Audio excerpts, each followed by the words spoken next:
muchas críticas por su suspensión del fútbol, muchos aficionados se consternaron por la muerte de uno de los mejores laterales izquierdos del fútbol nacional. October 25th, 2014, a hit was carried out on Alfredo Pacheco, the most successful footballer in El Salvador's history. But all wasn't as it seemed because his deep involvement with the cartel would be exposed, leading to one of the most shocking stories involving an athlete and the dreaded cartels. Here are 5 athletes who messed with the wrong cartel.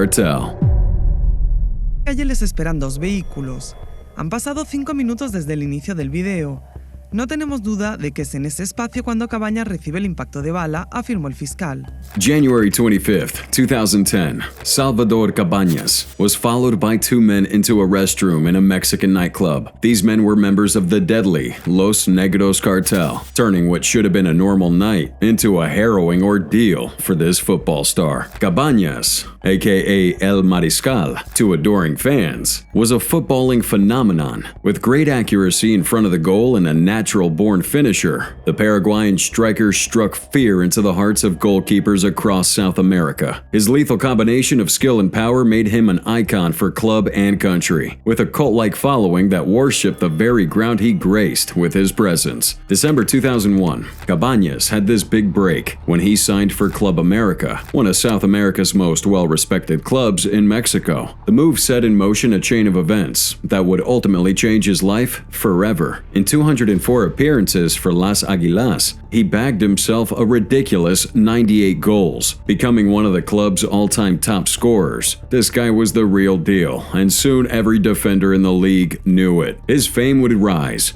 and he became a marked man on the pitch. He became a celebrity within Mexico and Paraguay, with endorsements and sponsorships rolling in. But with this newfound fame, he would gain access to a more luxurious and often dangerous lifestyle. We're talking fast cars, private jets, VIP treatment in the hottest clubs. It was a world of excess, and Cabanas embraced it with open arms. Now, let's get one thing straight. Mexico in the early 2000s was, and still is, a country with a serious cartel problem. These powerful criminal organizations had their hands on everything, and that included football. With its passion for fan base and cultural importance, football provided the perfect cover for money laundering and other illegal activities. The cartels loved the beautiful game, and they especially loved using it to exert their dominance. So, how did Cabanas mess with these dangerous groups? Well, it's rumored that he had a thing for cartel women. You know, the gorgeous, glamorous girlfriends and wives of these feared criminals. Whether it was an intentional move or just a byproduct of his playboy lifestyle, Cabanas found himself linked to a few of these women, and it didn't go down well. Cuando de repente yo le hice así, yo decía que iba a salir adelante, y así fue que me recuperé rápidamente. Cabanas himself even fueled the rumors with some bold statements. In this one interview, he claimed that he had received threats from cartel members, warning him to stay away from their women. He also alleged that these cartel guys had tried to party with him, offering him drugs and prostitutes, but he had refused, preferring to keep his circle tight and his fun legal. But perhaps the biggest blow to the cartels was his refusal to back down or be intimidated. Despite the threats and warnings, Cabanas continued his life exactly as he wanted. He partied hard, dated who he wanted, and enjoyed the high life without a care for consequences. This defiance, coupled with his status as a footballing icon, made him a target, and the cartels were just biding their time, waiting to strike. January 24th, 2010 started like any other day for Cabanas. He was out in Mexico City at a nightclub enjoying VIP treatment and living la vida loca, but little did he know things were about to get really scary. Cabanas continued to party into the next morning, sometime in the early hours, probably around 2 a.m. The opportunity came for the hitman who had been watching his every move from the night before. Unknown to Cabanas, he made his way to the bathroom and 2 men followed him. A lone gunman approached, while another stayed around the door. This guy was no amateur, but a professional hitman sent to deliver a message. With ice-cold precision, the assassin drew his weapon and fired a single shot. The bullet entered Cabanas' skull just above the eye and lodged itself in his brain. It was a kill shot, and the gunman didn't bother confirming the kill before he fled the scene. scene. The shooter was identified as Jose Jorge Balderas, a member of the deadly Los Negros drug cartel. Cabanas was immediately rushed to the hospital when he was discovered. There he had emergency surgery to remove the bullet and relieve the pressure on his brain. It was a miracle he was still alive, but the damage was done. The bullet had torn through his brain, causing severe neurological trauma. Even though the bullet was never removed, Cabanas' recovery was nothing short of remarkable, as it was a long and painful journey. He had to relearn basic functions, with his speech and motor skills severely impacted. He spent months in rehab, slowly regaining his strength and mobility. During that time, the footballing world showed its support. Benefits and tributes poured in, with legendary players like Diego Maradona and Ronaldinho taking part in charity matches to raise funds for his treatment. The outpouring of love and respect for El Mariscal proved how loved he actually was. Despite his progress, his career was over. The damage in his brain was too extensive, and he was never able to regain the level of fitness and coordination needed to compete at the highest level. But this wouldn't stop him from trying. He trained tirelessly, determined to make a comeback, but his body just wouldn't allow it. 1 year after the shooting, Cabanas tried to revive his football career with the Paraguayan club Libertad. He also attempted to rejoin his former club, 12 de Octubre, and later General Caballero, but unfortunately, none of these efforts worked out. A football coach named Tanabe Esporte Clube from Brazil's 4th division also offered Cabanas a chance to restart his career, but he eventually withdrew from the opportunity when he found out he couldn't cope. August 2014, while speaking to the media in Cancun, Mexico, Cabanas expressed his current dislike for football, stating that he no longer wanted to hear anything about the sport since he could no longer play. 4 years after the attack, Cabanas has continued his recovery and tries to live a quiet life. He also avoids messing with cartel girls or partying in areas controlled by the cartel, as he now lives with his parents and works as a delivery man for fresh bread. Further, on June 22nd in Pasadena's Rose Bowl, the U.S. won a 2-1 game in which Colombia defender Andres Escobar accidentally kicked the ball into his own net. June 22, 1994, Colombian football star Andres Escobar accidentally kicked that ball into his team's net, giving the USA a 2-1 lead in the game. That eliminated Colombia from the 1994 World Cup. Now, the Colombian cartel took football very seriously, and when you make a mistake like that, you pay dearly for it. It all started in '94, the year of the World Cup in the U.S. Colombia had qualified, and the nation was buzzing with excitement. This was a chance for the country to showcase its talent and passion for this beautiful game. Among the squad was the proud captain, Andres Escobar, a defender with an impeccable reading of the game and a calm, collected manner. He never knew that his world was about to be turned upside down. Colombia's first game was against Romania, and the entire country was behind him. But unfortunately, things didn't go as planned, as the match ended 3-1 in favor of Romania. In the second group stage match, the stakes were even higher. The entire nation prayed and hoped that the team would win the game, so they could move on to the second round. Following the game closely were members of the powerful Medellin cartel. The cartel wasn't just a big fan of this game, they were also big investors in the country's national team. The Medellin cartel's involvement in Colombian football was deep and far-reaching, with the cartel's influence permeating all levels of the game. Football was a passion project for the cartel, and they stopped at nothing to exert their control and influence over the beautiful game. That type of control would all start with Pablo Escobar. He saw the sport as a way to gain popularity and build a positive image for himself and his organization. Escobar invested heavily in local football clubs, providing them with financial support and even building fields and facilities for the community. However, that support came at a heavy price. Players and officials quickly became aware to pay attention to the cartel's wishes or face dire consequences. The cartel's power was absolute, and they had no issue about using violence to get their way. If you dare cross them or refuse their generous offers of support, you might find yourself or your family in grave danger. Kidnappings, threats, and even murders were not uncommon for those who defied the cartel. Escobar's influence extended to the national team as well. He was known to have a say in team selections and would pick picked the players for the squad, leveraging his power to further his interests.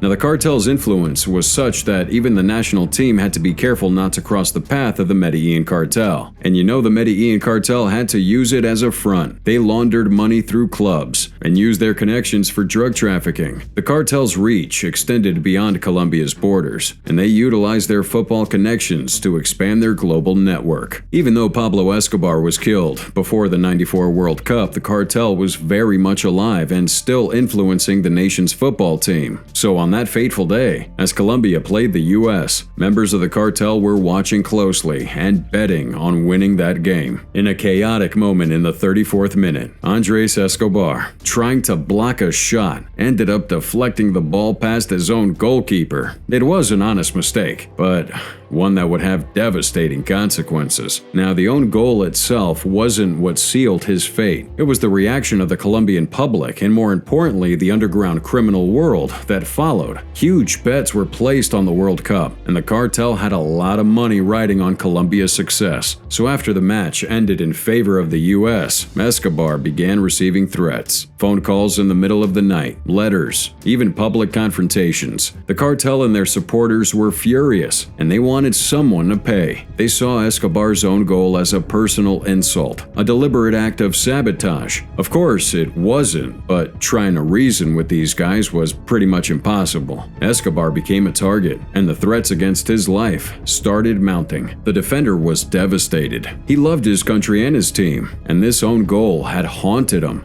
He considered even retiring from football after that World Cup to maybe get into a quieter life. What he didn't know, though, was that this retirement wouldn't be an option. And even though most of Colombia had forgiven him for that disaster, the cartels had marked him, and his days were numbered. July 1st, 1994, 10 days after the own goal, Escobar was out with his friends in the city of Medellin. They'd been at a bar, celebrating a friend's birthday, and Escobar was in high spirits, trying to move on from that World Cup disaster. So as they left the bar, they got into their cars, but a group of men approached. They surrounded Escobar's vehicle and started shouting at him, blaming him for Colombia's loss and the financial hit the cartels had taken. It was at this point that Humberto Muñoz Castro, a member of the Medellin cartel, pulled out a gun and fired 6 shots, point-blank range. 4 bullets hit Escobar, who slumped in his seat as he died on the spot. The reaction to his death was immense. Over 120,000 people attended his funeral, and the country was in mourning. This player had been a symbol of hope and unity for Colombia, and he was loved for his talent and humble nature.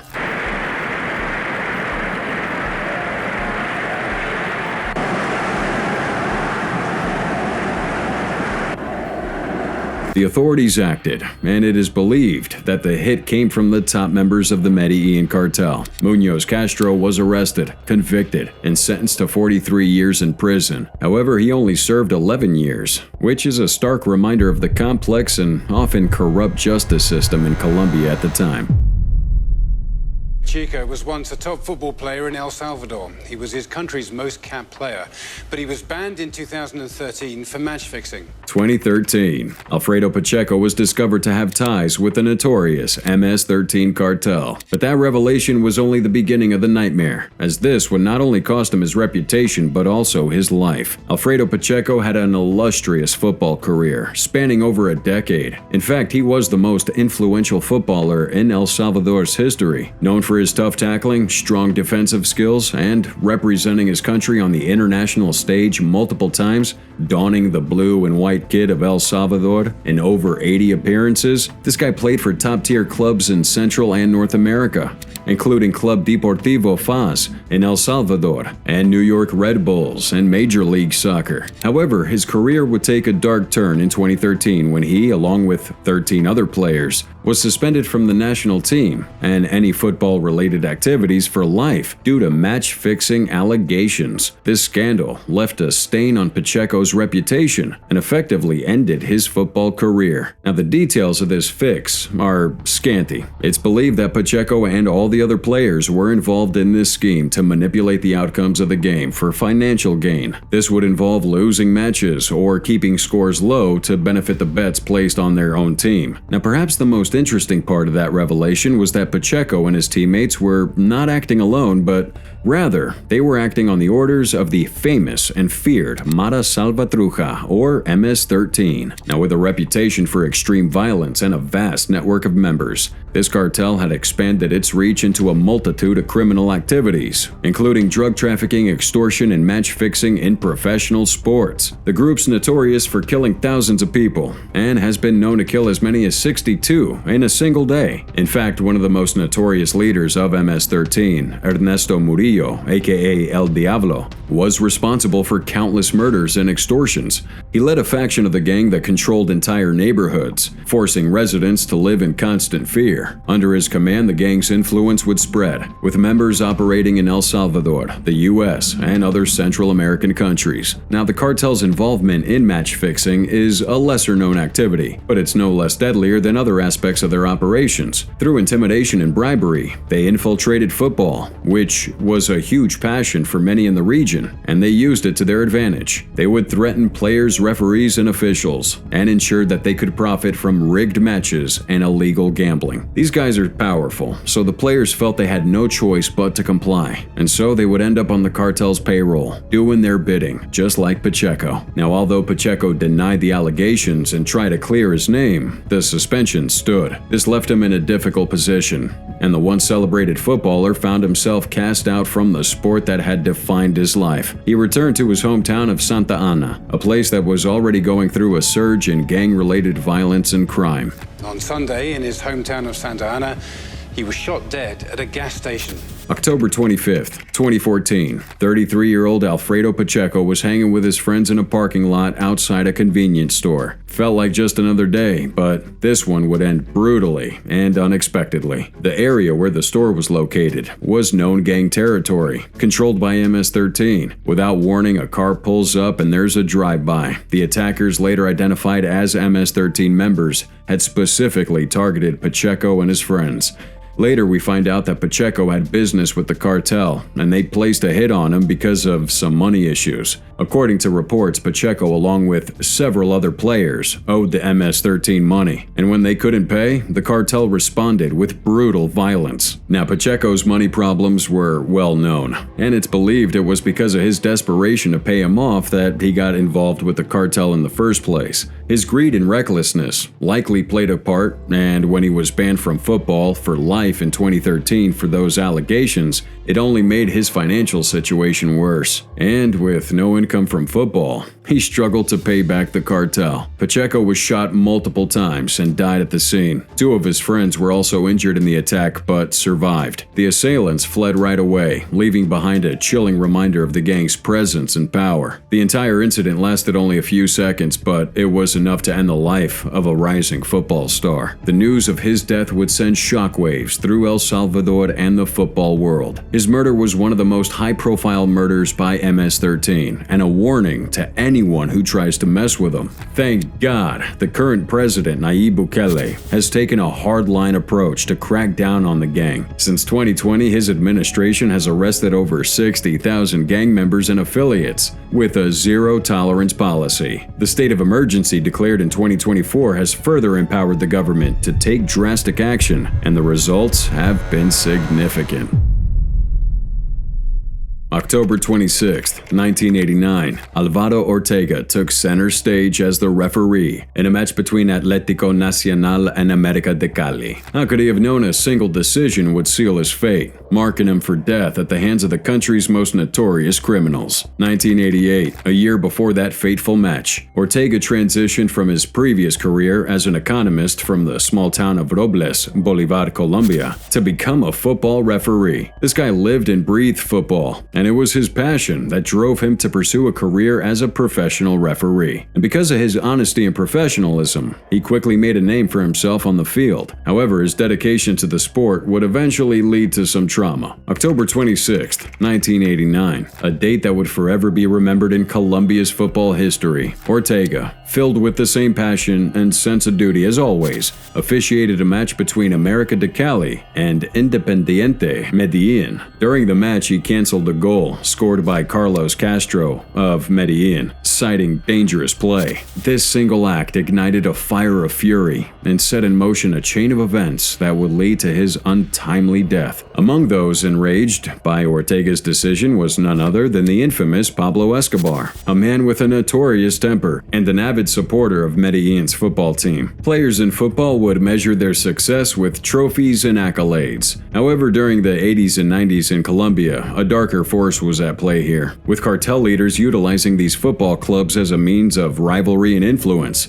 The infamous legacy of the cartel controlling sports remains to this day. Escobar was known for his passion for football, invested heavily in Independiente Medellin. As you already know, he spent lots of money for top players and to improve their facilities. His financial support knew no bounds, but Escobar's involvement would go beyond this financial support. He would organize all-star matches at his mansion and bet millions on the outcomes with rival cartel leaders, further entwining his criminal enterprise with this game. Now, the investment in teams was not limited to Escobar. For example, Miguel Rodriguez Orejuela, leader of the Cali cartel, supported America de Cali, creating a football rivalry that mirrored the intense competition between Medellin and Cali cartels. Jose Gonzalo Rodriguez Gacha, an associate of Escobar, also invested in Millonarios, a Bogota-based team, further extending the reach of cartel influence. The cartels stopped at nothing to ensure their team's dominance, and this included using intimidation and violence to influence match outcomes. Referees would be bribed or threatened, and after the Atlético Nacional and America de Cali match, there were rumors that Ortega had been bribed by the Cali cartel boss. Now put yourself in Escobar's shoes. He immediately ordered a hit on Ortega. November 15th, 1989, Ortega traveled to Medellin for another match, unaware of the looming danger. After the game, he left his hotel, and he was confronted by a group of sicarios, who suddenly brought out some guns and opened fire on him. Ortega was hit 9 times and died on the spot. The assassination of Alvaro Ortega exposed the unending reach of Escobar's criminal empire and the dangerous interplay between sports and drug trafficking in Colombia. The country's football league was also suspended, as this amazing game was now stained by the blood of violence and corruption. December 7th, 1994, Omar Canas was found dead. However, there was more to this story, as the events of that fateful day held more secrets about his involvement with the unforgiving Medellin cartel.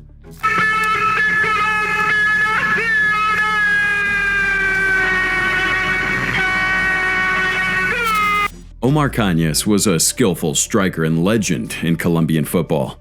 He was a rising football star, known for his powerful shots and dazzling dribbling skills. But Canas wasn't only a player on that field, he had other games he played off the pitch, but with a strong hint of danger. Omar was friends with the cartel world, as he frequently associated with its members, despite the warnings that came with such dangerous company. Among his closest associates was Fernando Perez Agudelo, a known drug dealer and brother to William Perez Agudelo, known as La Guasa.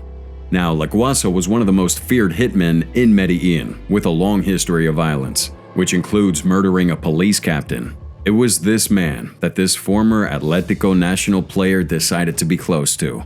Canas and Agudelo were often seen together, and their friendship was well known in the city. They were like brothers, and their bond seemed unbreakable. But this friendship would ultimately seal Canas' fate. December 6, 1994, at around 7:30 p.m., the sound of gunfire suddenly erupted, signaling the beginning of a bloody night. Elite police units on a routine checkpoint found themselves under fire from a white Renault 9. In the car were 4 young men, later identified as members of La Armada, a feared subset of the Medellin cartel. This was a hit to take out one of the Medellin cartel's hitmen, but this was only the beginning of the horrors that would soon unfold. A day after this deadly shooting that took out the cartel's hitmen, the bodies of Omar Canas and 3 others were found. Their bodies were tied up and they were filled with bullet holes. The scene was one of pure cruelty, as seen by law enforcement. Among the other victims were La Guasa and an unidentified lady. But why was Canas, a rising football star, caught in the middle? Well, you see, in the world of cartels, when someone associated with the organization is suspected of betrayal, they often resort to extreme measures. According to reports, the fact that Canas was tied up and tortured suggests that the cartel suspected him of disloyalty, and they sought to extract information or punish him in the most cruel and brutal manner. He wasn't just a football star enjoying the thrill of dangerous company. This guy was entangled in their web, and his fate was sealed the moment the cartel suspected him of betrayal. However, the questions remain. What secrets did Omar Canas take to his grave? What information did the cartel extract from him? And most importantly, was he truly complicit in their crimes or an innocent victim of association?